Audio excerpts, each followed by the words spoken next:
Hi, I'm Shweta Bhatia, registered dietitian with the Indian Dietetic Association and the founder at Mind Fitness. In this session, I'm going to address the most common myths people have about the ketogenic diet, or what we popularly call as the keto diet. So, what is this keto diet? It is a very low carbohydrate, high fat diet with sufficient amounts of first class proteins. A diet that was used for the management of epilepsy has now become popular as a weight loss diet. So let's understand more about what happens in the body when we consume this sort of a diet. The focus is on reducing carbohydrate intake and replacing it with fat. When this happens, your body becomes very efficient at burning fat for energy, meaning fat burns fat. How does this happen? Now, all carbohydrates, for example, grains, dals, pulses, fruits, starchy vegetables like potatoes, sugar and tea and coffee, desserts, honey, jaggery, finally convert into glucose or fructose after digestion. When we measure blood glucose on the glucometer or say in the lab, it cannot tell the difference between glucose that's coming from a rice or chapati or if it's coming from dal. If it is in excess, it stores as fat because glucose spikes insulin and insulin is known to store fat. So, if we want to cut down our body fat, we need to limit these foods. As Indians, our meals are largely a combination of all these foods, which is primarily carbs, throughout the day, and as a country, we are also leading to be known as the diabetes capital of the world. Even young, overweight children are at risk for type 2 diabetes these days. From where does the body get energy then? These are the common questions that we encounter. So, the body uses three fuels for its work, which give us energy. So, that is carbohydrate, protein, and fat. Now, we need protein for repair, so it must be provided in sufficient amounts that match our requirements. For example, our activity levels, our health condition, and so on and so forth. Between carbohydrates and fat, we have already seen that carbs can turn into fat. So, if we can reduce carbs, then the body uses fat for its work instead of storing the fat. That means we cannot keep both the carbohydrates and fat high in our diet or in any diet. Now, what about the fat that we eat? Is that going to be stored? Well, now that is planned and provided in amounts that will be used for energy, considering we also have excess body fat to burn. Fat burns to form ketones or produces a state of ketosis, which then supplies the energy to our body for all its functions. Now, another point is that protein can be converted to glucose in the body as per our requirements, but glucose cannot be turned into protein in the body.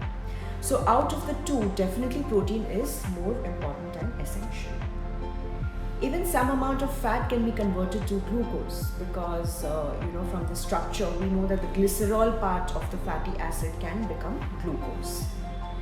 That is why an expert who knows their biochemistry and physiology well, I mean a qualified dietitian, is needed to guide you with the amounts initially. Now let's look at some of the proven benefits. Ketogenic diets can cause good reductions in our blood sugar and in some cases can even reverse borderline diabetes. It even controls PCOS. It cuts body fat and it preserves your muscle mass. It reduces hunger and cravings. It keeps you energetic. It is anti-inflammatory and it has helped many people with allergies and gut issues, especially IBS or what we call as irritable bowel syndrome. It's known to clear the skin. It improves satiety signaling, which means that the brain becomes more efficient at knowing when to stop eating. We often hear this term, listen to your gut. Now, extra glucose can disturb the signaling and we may end up eating more than we need to. So, for example, when we eat roti, if we need only one, we could easily eat two more. But it's really difficult to eat too much protein and too much fat as they are both very filling. Now let's see some of the negative points. So the first one is that it can increase uric acid levels in some people. This may be seen in some cases and can be definitely managed by monitoring through the blood tests. The second point is it can increase cholesterol levels. We see that an increase in good cholesterol and the LDL both, which is called as the bad cholesterol when you are following the diet. But the main risk factor for heart disease is the type of bad cholesterol, which is the type of LDL. So there is small and large LDL. And the small LDL is the one that is risky, and extra triglycerides in the blood can form small LDL particles. Now these triglycerides are made in the body from glucose in the liver. Now some people may also have a genetic condition called as familial hypercholesterolemia, and they may respond negatively to the diet. So we need to monitor the levels before starting the diet and at regular intervals, which means that the blood tests are important. And these genetic cases would definitely need to be on medications as well. Now this diet is fairly high in terms of cost, but I think it can save you the cost of medical care later because it takes care of so many of your health issues in one go. And the last question is, how can we stay away from our favorite foods? Now once you're in the fat adapted state, which means after say a period of 4 to 6 weeks, we can strategically put your favorite carb-based foods in amounts and intervals that do not disturb the fat loss process. So that again requires planning. And nowadays there are many substitutes, and your dietitian can definitely help you with planning a tasty and healthy menu with loads of variety, even if you are a vegetarian. So is this diet for me? Well, avoid following plans from the internet or following your friend's plan. That is one point that you need to keep in mind.